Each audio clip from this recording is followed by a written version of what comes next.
If you've lost your point on a love triangle, I recommend that you visit the Wicked Witch of West London. Those early morning journeys home from Bodycore took me right past the smirking hologram that enchanted her front doors. This was the place where I would try to reconnect with my old Premier League friends.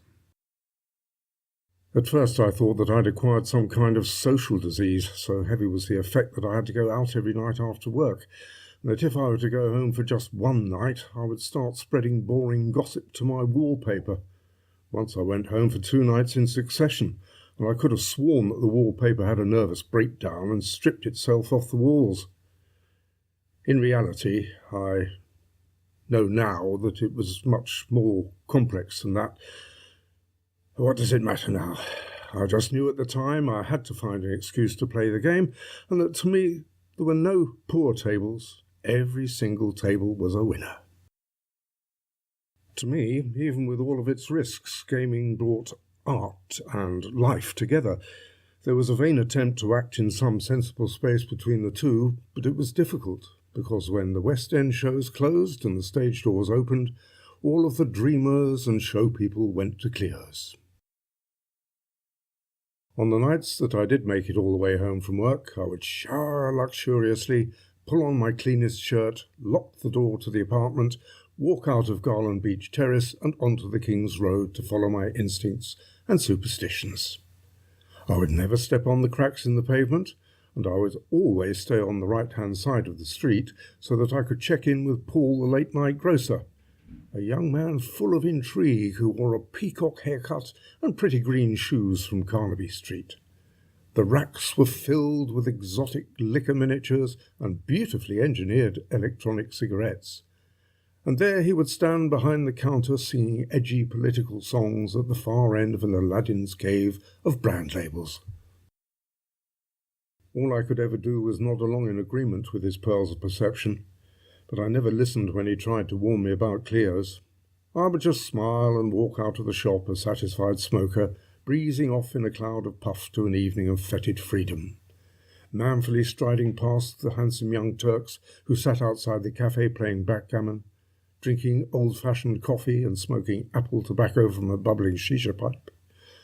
Onward I would march, past the teddy boy outfitter and movie poster store, across the lights, through rebellious car sounds, and past Sloane Square's black glossy doors and white pillars, to check my reflection in the window of Burble's jewellery shop, my mojo rising as I stepped under the glass arch of West End Arcade. I tapped along with those tiny mosaic tiles beneath my feet 100 times, and each time I noticed something new. The eyes of Aphrodite, the flowers of Dionysus, the mother of pearl inside the shell of Venus, and Achilles' heel, white fan-tailed doves resting on the botanical vine, with tendrils that grew into spirals circling overhead in a Wake's vortex, and the moon, the most fluid, white, liquid moon, the brightest I'd ever seen, pouring in through the skylight. On that night I heard the haunting whistling of another night owl just like me, a smudgy-eyed retro-romantic, another martyr to the glory, waiting behind me to use the hole in the wall. The music that poured into the arcade from Cleo's was right on a par with the religious cult, unstoppable rhythm guitars and a tenor sax solo that made my feet tap out a riff walking up the arcade. Thrashing and pounding of a brass gong were both a battle cry and a welcoming call to the shrine. I couldn't think until I got there. The dancers outside became national stars over that season. It was easy to see why. They'd been encouraged to interact with the guests. Dressed in animal skin lingerie, they weaved their way in and out of the flamethrowers. On the weekend, the younger set came pouring in from the surrounding boroughs. In crowds from Richmond, Barking and Dagenham would hang around, posing 10 deep outside the club, spilling into the road, stalling traffic, and annoying the coppers assigned to move their swelling numbers along. With their white shirts flashed diode blue by the headlights of electric muscle cars, they created such a frisson of tension and malaise in the warm night air. It was that same attitude that set the scene for the balmy nights ahead. Every nightclub worth the plastic has an entrance policy, and God's Gate, as it was affectionately known, was no exception. Given worked the heavy bronze doors, a twiggy-haired chooser who would perfectly match people to their faces in a copy of Rolling Stone magazine, with a black fingernail blessing pages and foreheads as he moved along the line. His peeps believed so deeply in his personal touch that it became a holy rite of passage, with those pretty brown eyes, ashen blue feather in his hat, and the natural ability to arouse sympathy. I thought there was definitely some of the Romany about him. Rested somewhere between a man and a woman, with all of his preferences bound by musical ties and the invisible shackles of love, loosely caressed by a leotard that could have easily passed as a little pink dress.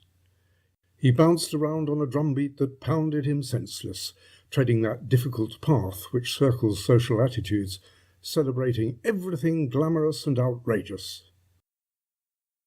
To be fair, as far as bus stop queues go, Givens was one of the most curious. He would fall in for a quick chat before fainting away to the next in line. If the signals were correct, he would hold up the back of his hand for you to kiss. He'd clearly made a pact with the rainbow's end. The contract fluttered from his bag, in the form of a turquoise butterfly. "You're a butterfly collector," one reveller shouted from the queue. "Yes, they follow me everywhere, darling, descend upon me from the trees." As the butterfly made for an open window above the crowd, Given called after it, "No, go, be free, and don't forget to fall in love. You don't have that long." New York has the Plaza, Rio de Janeiro, the Copacabana, but in terms of keeping their customers satisfied, Cleopatra's Hotel, nightclub and casino took some beating. The Pride of Chelsea welcomed some of the world's biggest stars and most powerful individuals, boasted over 100 rooms, 13 glass pyramids, and the comfiest indoor poolside mattresses this side of Harrods. In that little corner of the city, the nouveau riche were checking in droves.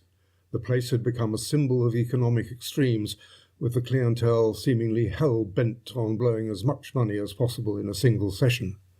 The foyer looked like the live audition for a travelling zoo. Vidal, the Merton leopard, had exchanged his spots for urban camouflage and a boutique job on Conduit Street. Suki, the saber-toothed kitten, was in a relationship with a Harley Street dentist.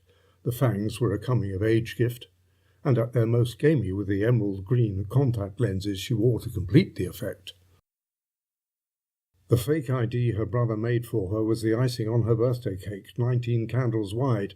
There was Sheikh Al-Bar, or Abdul No Socks as we called him, and his minders the Samoan twins, a real live sheikh from the Emirates who lost so much money at Cleo's they printed commemorative blue chips with his face on both sides.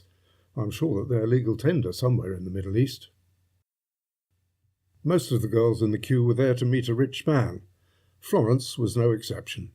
A fire eater from Cirque du Sol, she'd been based in Los Angeles, and whilst living undercover as a down-and-out selling star guides on Rainbow Road, she met an oil man who she'd brought along on a chain. When he got up from his knees, she granted one short draw on a cigarette, then it was back on all fours for the rest of the routine. She kept some pretty bad company.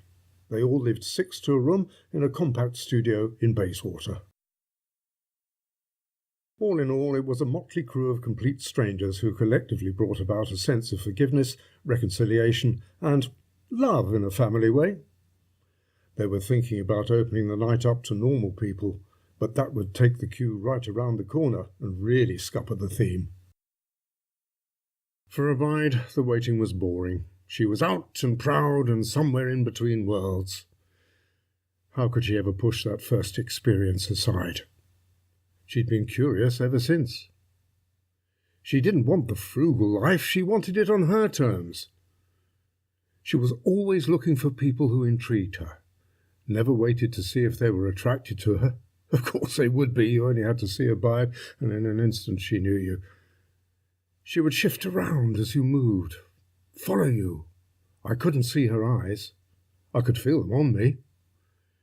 She selected me in the queue, wrote her name across my back with a fingertip, told me how wasted I looked, danced with me politely, and then closer and more serious. Within no time, she was pressing herself against my groin, kissing me deeply. To help seal the deal, she began whispering that she was looking for someone that she could pursue with all her heart, even if it was for the briefest of times. She told me that the first time she was in a love triangle, it was like losing her virginity, and she can't resolve her complex love life. I couldn't have handled a woman like that, way too fluent in the language of sex. It would have been another one of those burlesque friendships that went physically toxic. With her imported ideals from the Hamburg school of seduction, she kept coming out in Cleo's. She soon breezed off and found herself on another tripod of mutually destructive behaviour. Her and two dancers, made one by the eternal mystery of bad love. She said it brings out the Christmas feeling. When I made my way down to the gaming floor, the draw was intense. The casino lights turned me on. Thousands and thousands of them. I could feel their heat warming me at a subconscious level. They influenced my every mood. Even the way the glass was configured in the apex of the roof, crystals that blessed moonless nights with enough starlight to illuminate all of the upper balconies. What struck me most was the zen-like simplicity of the machines with their synthetic voices. And with one crank of a lever, 100 magic symbols competed for my attention, my mind, and the cash in my wallet. I mingled well with the other customers, set to lose like aimless computers, slavishly obeying any instruction given to them by a machine. There was no sense of triumph or defeat. I was totally transfixed by the rapture of the ivory ball striking the chrome of the roulette wheel. I realized now that the place was growing in my mind.